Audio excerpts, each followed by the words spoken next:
with the competitiveness of trying to become the microphone champion, and that was the other thing, man.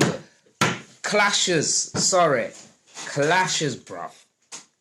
I wanted to know what other battles you was at. Okay, I think I was at most of them. We had Footsie, Scratchy. You was at that? I was there. That was so one-sided. You know what? In the sense of that was energy, yeah, versus bars. To me, like straight energy versus bars. It was, filming it on the day, I would have said Footsie killed it. Watching it back, not even watching it back. It was the public's response. Like, Scratchy was the great white hope, and I'm not even meaning that in a bad way or anything like that. Trust. He was just, I think, at the time, I don't know, the response I felt that I was getting from other white people, like, this guy, he's got it, and... Bruv, it's his energy. Like I said, it was energy versus bars. Because Scratchy's yee, and he just starts bouncing, and the ponytail's bobbing. And B-U-N and all of that. That's what I mean. You're sat there going B-U-N.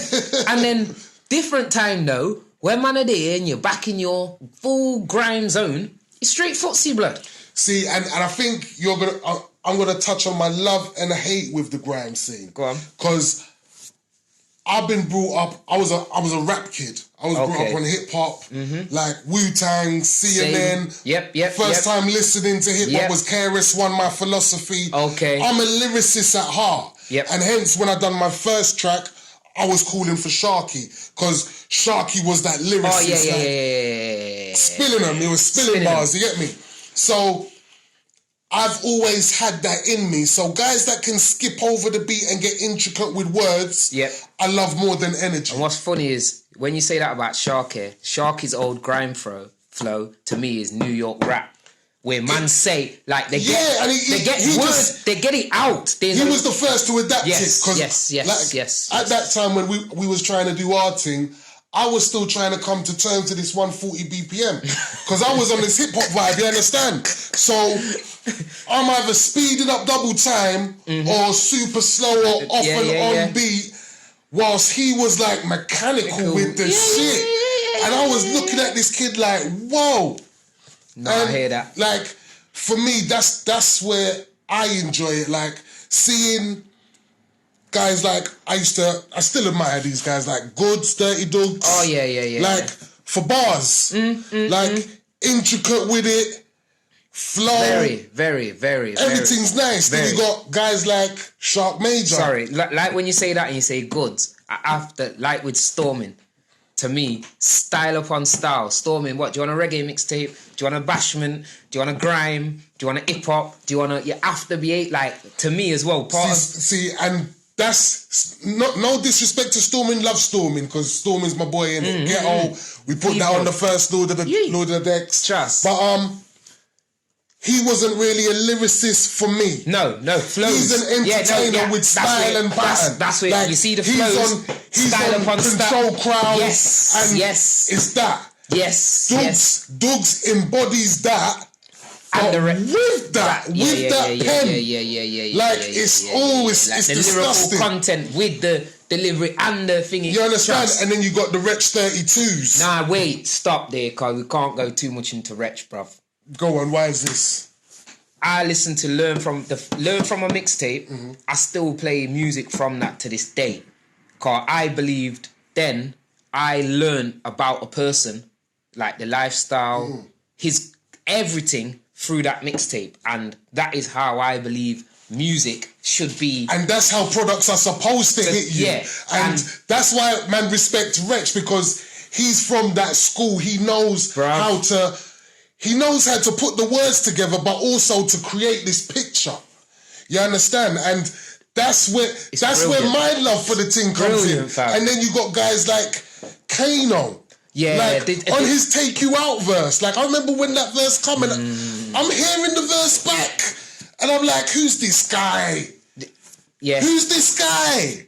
And then you had Ghetto. Like, he's the same school as Kano. Yep. And for me, their styles and Kiss. Okay. Because on a track together, It's a marriage. I didn't even think of it like It's that. a marriage. I didn't even think of but that. they've still. never come out with... I want them to come out with an album together. Alright, yeah. Because Kano doesn't pretend to be that bad boy, but he understands that life, and we all know he's a good boy, but he puts that pen to work. Now that's that thing. And gets is the other side of it. Yeah, and them two, it's like, to me, like Wariko and Stan, yeah? Those two spit the best bars together, and put them together, you got a madness. But at the same time, they can both do a madness. Yeah. And they're both capable in their own right. Very capable and sick though together. Like more, what you say with Kano and Gets, more of them two together. Oh yeah, man. Like that would make me listen to Kano more, and even Gets more. Cause the bounce, it's like man said with the they've got it. Rex Free 2 and certain. Yeah, they've got it. They're that new school. I call them the new school of lyricists. Yes. They've mastered their craft and got it down to a T. And it's, I feel good for them. Yeah, bruv. Not even the fact that they've made it, but because they've made it and they're known for that pen. Yep. And that's what I respect about the game. And then you got those guys that come from that school now, that new school. We've got the Chips. Yep. Like people would say Devlin. I forgot about Devlin. Like Devlin. Yeah. It's there in that, okay, I respect your pen, Devlin. I might not hear you too much, but when I do hear it, I respect it and I'm thankful for it. Because that was the movement. Yes. And that's why the movement was so big, because they could all hold their own. Like Bash... they could all hold their Bash own. has got the... It's horrible, fam, because he don't spit, and then when he does it, it's like, bruv, do you know, can when he come on the link-up tune of Ain't On Nothing? Yeah. And Bash come on that. It was horrible what he did on that track. You're talking to Kanye? When them man Japanese or I'm eating Cantonese, them man they can't buy their yacht. The things he spat on that Ain't On Nothing. He came back and showed man sort of like, okay, cool. See what? I'm agreeing with you. I'm agreeing with you. Where and how you do this thing, but he's educating in it at the same time. So the verse you might have heard 2, 3, 4 before was kind of, okay, you're going that way. Now Bash is coming after ear. Everyone that's thinking on the tune, your next tunes are trying to say what Bash said on that thing. Cause you've just learnt something. And it's sick, fam. Like Bashi was someone who always kept evolving. Yeah. See, man. I'm not gonna say he was one of my top guys, but I respected the work that he put in. The everything. So do you know like the playground bully scenario we talked about? And it's like, yeah, man, you win there in the radio station playground bully. Take you out of the radio station and against somebody with charisma, wit, and everything. The playground bully was getting chewed. Bashir chewed him up. Like, that was horrible to watch. You talking Bashi versus Demon? Gets Demon when there was talk up on the looked like man was on near some flats on an high rise. And man was getting, phone Riri, phone call us, phone Riri. And it was like, bruv, do you know that angry... It's Risky Roads. Right. You see that angriness of Gets and getting wound up? Yeah. Like, bruv, this guy here knows how to do that. Knows how to keep twisting and twisting. And it was like, fam, Bash is sick. It was sick. It was sick, fam. It's sick. Like, when you know what you can do and how to do it. And do when you master your craft. Gracefully as well. It's like, oh, bruv. He's had control of that for a long time, fam. Sick guy. He's murking it in the acting as well, bruv. And all sorts. Trust. I've seen a few things on Sky. And it's nice seeing man diversify and do their thing and create legacies and all sorts. New chapters and... So you see, for like you're like the the team, not discrediting anybody in the team, the team. Like what you lot shown, sort of how I took it was from going to certain raves and places and paying £6 next to the bowling alley in Leicester to see Wiley and Dizzy 3 Fridays in a row. Yes, from man coming up to Garvey, gunshots beat off. Maxwell D there in his bright red tracksuit saying, if this was London, man would have rated him. Man saying, this ain't London, blood. Do you know? Man telling man, this ain't London, or you better do it. Come on, say, why man rated him? Man saying, you better do that, blood. Cause that's, and it was sort of seeing this thing called grime, what started as it could be brushed on the carpet, not serious. No, over years, man, I've seen from being there at the rave and they're not letting Strider on the stage. at the sidewinders and the security saying, "No, cause he's a kid." And everybody, "No, he's rated." And then, do you know, like, seeing how it's paid people have earned from it, made a lifestyle, a living, became the artists, all that makes me love it. Yeah. Because at the start, like, paying to go and see people where, yeah, man, he comes off, he's down at the side having a drink. Well, go on, cool, fam, you're blessed. Nothing. I didn't want to talk to you, blood. Go on there. I just want to skank and do gun fingers. I don't want to talk to you. That's all, like... And it's sick, so some of the people be like, "Oh, you only love grime or grime," because how man grew with it at the time, doing the transition out of garage into grime, and then seeing, like, do you know, the first starting players, like, pick your best players, and watching them go from, yeah, man, I see him there to from Sunday League to Premier League. Yeah, it's a sick thing, and because man can't do that with rap. Well, it wasn't ours. I think that was the whole thing. We was copying another culture to get that rap thing, and we didn't get that. So in the UK, we created our own genre, which broke off and made more things. And then, like, thinking as a youth, and like, I'm talking a child, I don't know, 4 to about 10, and I'm thinking of anything rap. It's gonna be bloody Vanilla Ice, yeah. Real talk. All that Ice Baby shit. That's the closest. I feel sad for you, fam. I feel sad for you. No, don't get me wrong, got all the brothers in that, but it's what's coming through the commercial.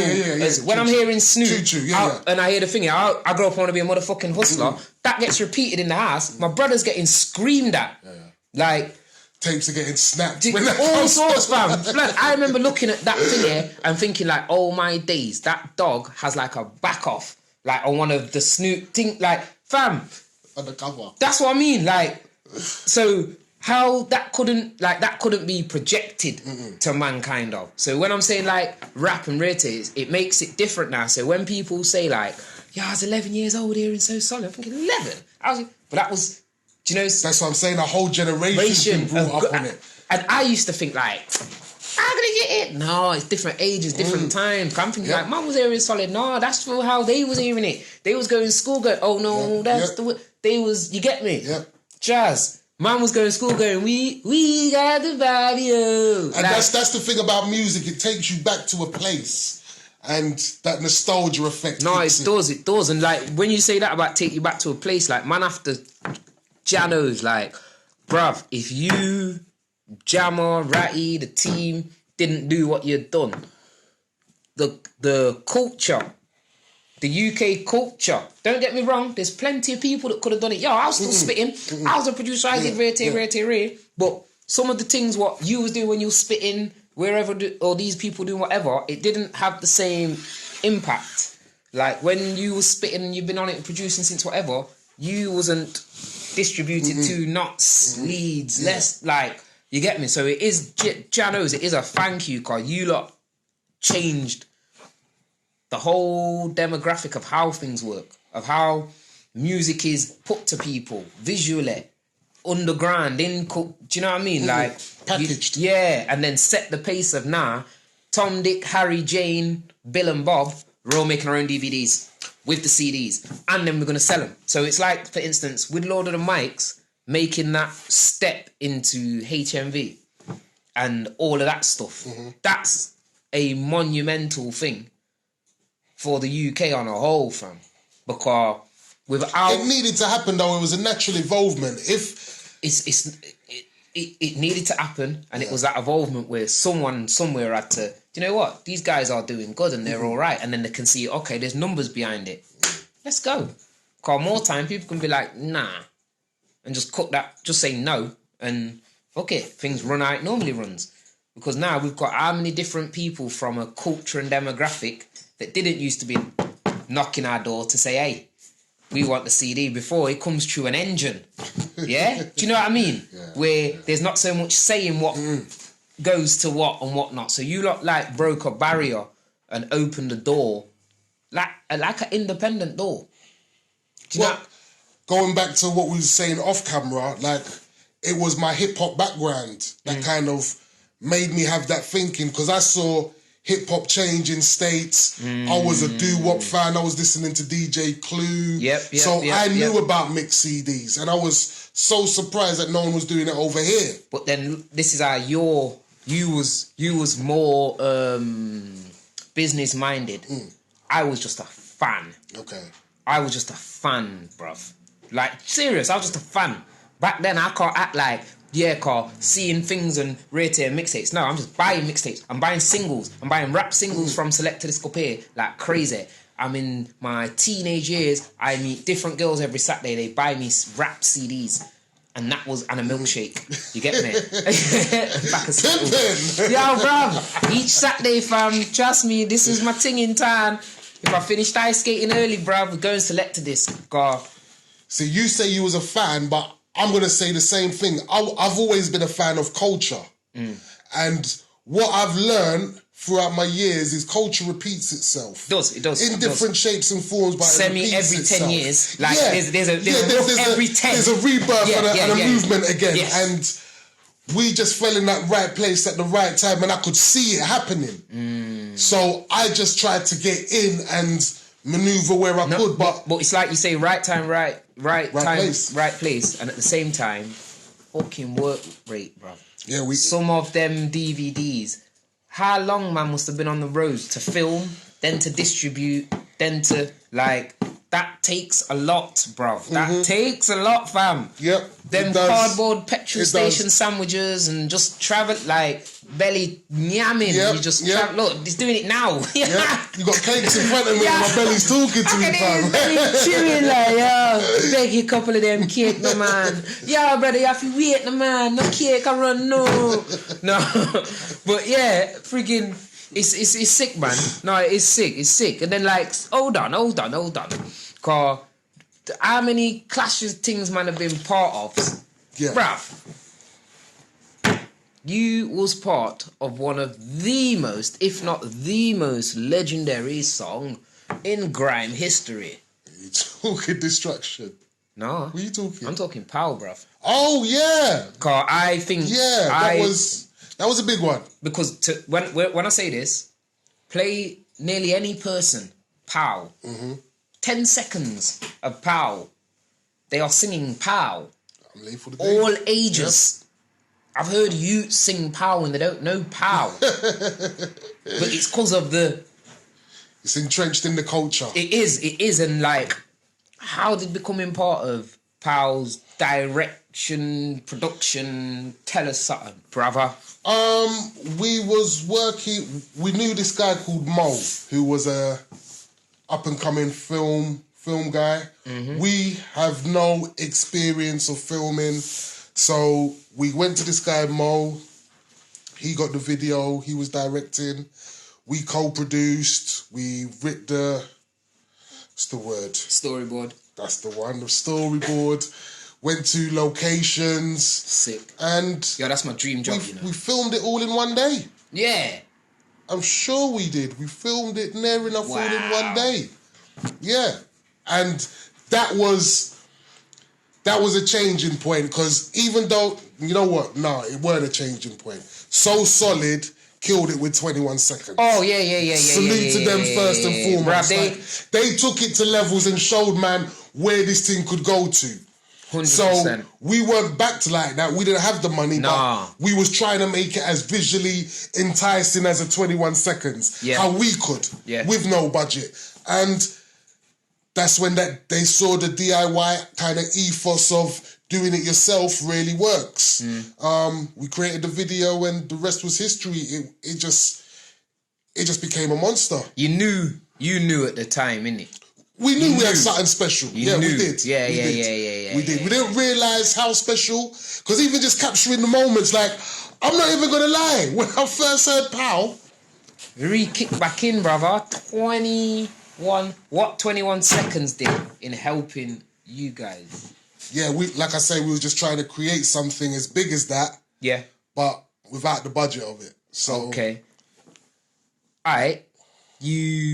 You lot do 21 seconds. Pow, sorry. Yeah, I wish man did do 21 seconds. That's what Dan. I'll even gas. No, I'll still use gas, bruv. Car. Man have made parts of the culture what still sit with man, today and are memorable, and it's sick that Rotted. That's my brethren, fam. That's my G. See, I still find it amazing that it sits with people like that. Oh yeah, Because when you create probably same for your clothing. Certain people just love that, and it's still a strange feeling. Like you never get used to it. Look, that's why I'm just like move on the car. I don't thingy but no, freaking okay. Man did pow. When you waiting and it's like, okay, the video has been done. Man, I'm thinking, okay, we've got something good, but is it going to be received? When say the hood's going to receive it, but it's like, it's the other side. Are we going to enter chop? Like, see, we didn't care about that. I think when you know that you're catering for the people that really want it, your core audience, and that's what's perceived to be cool to everybody else, and everybody else who wants to try and be cool, the culture vultures will start at the culture. Yeah. You don't really care as long as you create your vision, and we felt like we created what we wanted to see and we was all happy with it. We was good to go. Sick. So then, what other videos did you take part in? Co-direct, be part. Where can we like look closer? Like, look. I think we done Bruiser's Get Me. Yeah. Easy. We done an enhanced CD with Newham Generals. So we got a few music videos with them. Who else? Young Guns, I think. YGC. Okay, I don't remember them off the top of my head. They done the countdown rhythm, I think. Oh, dun. Yeah, man, I remember that. That was when the ringtones. All that. That was just making that transition. Then still. Yep. No. We go for a lot of transitions. Bruv, you've done beer, bruv, and then you like. This is what's mad of like you're at the start and at the front, like you lot are championing it and pushing it. So how it's travelled and how it's gone over the years, but then travelled across worldwide. Well, it's funny you say that because through doing the DVDs, we started to be able to we held raves in Germany, Toronto. What year is this one? Philadelphia. Roughly? This must be 2005. 4. Yeah. 5. Cause we even took Kano, Lethal B, DJ Target, and Jammer to Germany. We all went to Germany. Easy. And that was the first time I think Kano went abroad. Yeah, well, most of to Shell. To do Grime show, which was a great experience. Trust, I can imagine, fam. Yeah, I can only imagine, like in the Philly rave, man tried to pass man a zoo which had PCP in it. Oh my days! It's deep out there. Oh, fam, don't, bruv. That could have turned the switch in a person never switches back. Yeah, I see what it do to fucking My Guy on Friday. Yeah. Break dancing down the road. Alright then, brother. Give me some highs of grime, like where grime took you, the great bits. Give me the glossy, nice, like, oh fam, there was that time when we skydived off the Empire State Building. Nah, we ain't done that yet. Nah, okay. Done a parachute jump. Yeah. Not for grime. Yo, sick. Not for grime. The shooting I've grime across. Okay. But highs. I can tell you some funny stories, like the time when we snuck into Pharrell's little drink up. What? Met the Neptunes. Bruv. Walking around with fake bling, trying to go on like we was the team. No, that's sick, fam. That's sick. Me, Jamarati, where was it? It was off Great Portland Street in West End. Yeah. I used to work around there, doing fabric cuts, swatches. Yeah. So fucking sick. Yo, you got old fabric links. Yo, we're gonna talk off cam, fam. But my brother. Yeah, there was a hotel round the corner from where I used to work, and we found out Neptunes was there, Nerds, whatever. Wow. So me, Ratty, Jammer went there. There was a guest list. We tried to say our names and our names weren't on there, innit? So whilst they're looking, I'm scanning and seeing what names are on there, innit? Yeah, you're So sick. I said, all right, come, let's go. So we've gone around the corner. We were selling fake bling at the time, so we put on some fake bling. And we said Jammer was the dread from... Who's the producer from Soul Solid with the dreads? What's his name? Dread. Dready. Yeah, Dready. Yeah. We said, he's Dready. Oh, my days. Me and Ratty was somebody else, and we snuck in, bruv. It was stupid. Open bar, kicking. These girls were looking so piff. Oh, my days. I could imagine everything so was piff. just... And yeah, we was just walking around, fucking Chad... From the Neptunes, the producer, sitting over there. Neptunes Pharrell was walking around doing his thing. Madness. It was nice. There's lots of stories like that. Who else you met? Who's like wowers? Give me some names. Who have you been in the my man's desk? Missy Elliott. Kanye West. Jeez, where was West? Kanye West was in Westwood, and we was Lord of the Decks 2 had just come out. See. So what? And because that's round Great Portland Street where I used to do the swatches, I knew the place like the back of my hand. Yeah. So when I hear certain Westwood interviewing, certain guys, I'm phoning Ratty, you know what I'm saying, we're going down there. Yeah. So we'd wait outside and we saw all the cars out there. So I used my brain and said, listen, we're not going to harass them because there were a few people out by the door. I went to all the drivers and said, can we just leave this package on the chairs? Yes. So I spread it out, the DVDs, all on the back chairs, left it to do our thing. As soon as they come down, jump in the cars, right, whose DVDs are these? Right. Yeah. We introduced ourselves. Them time there, he ain't even released his first album. The first album rollout's happening now. Okay. So, Ratty didn't know who he was. I said, he's a big deal, bro. Like, I knew from... What album was it?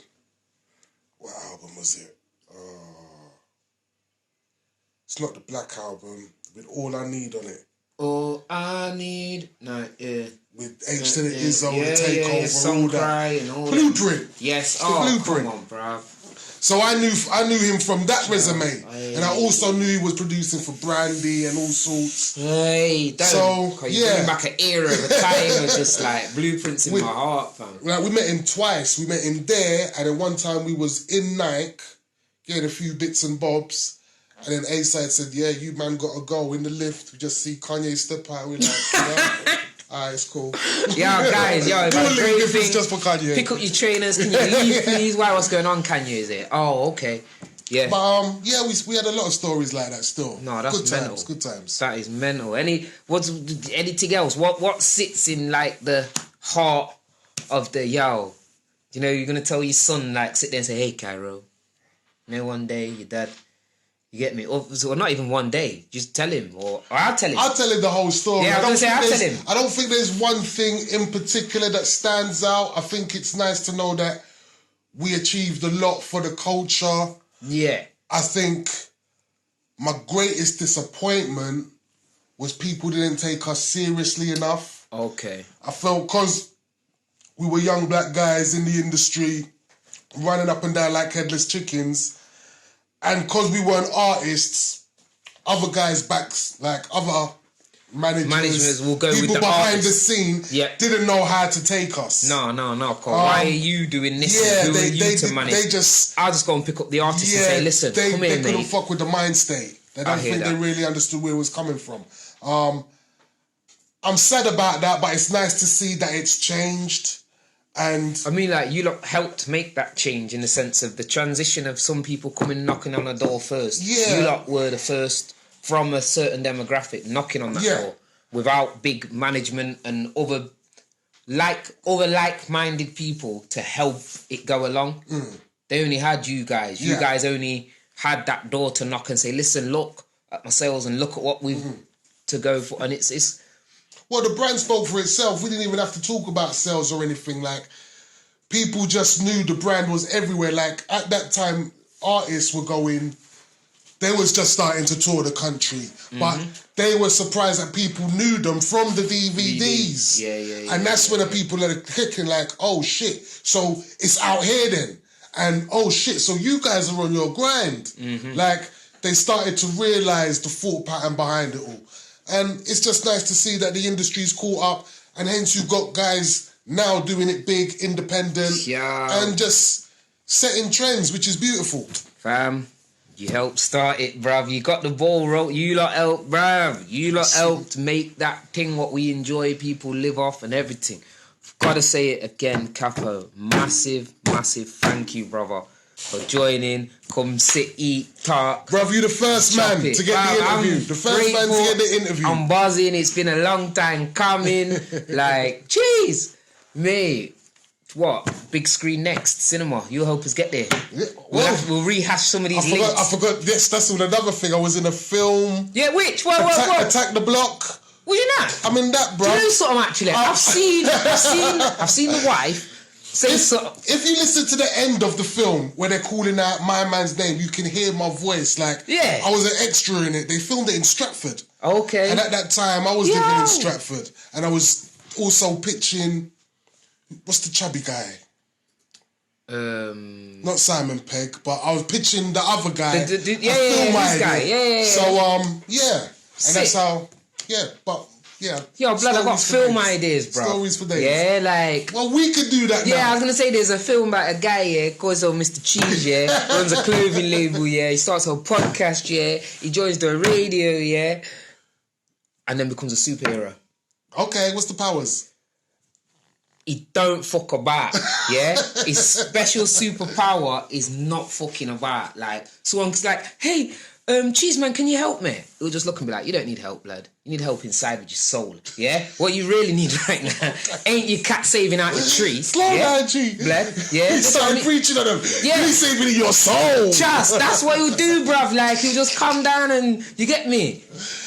Maybe not. No, yeah, let's scrap that still. Say nothing. But same time, boss, again, respect, fam, trust. I think we maybe get a part 2 soon as well, mate, girl. Oh, I'm cool with talking to your family. Still. Family to get it. Trust me, dawg, respect. Man, like Capo, ending episode 8, Cheese and More podcast. Find us on all the socials. In fact, and also check out Not Your Average Family.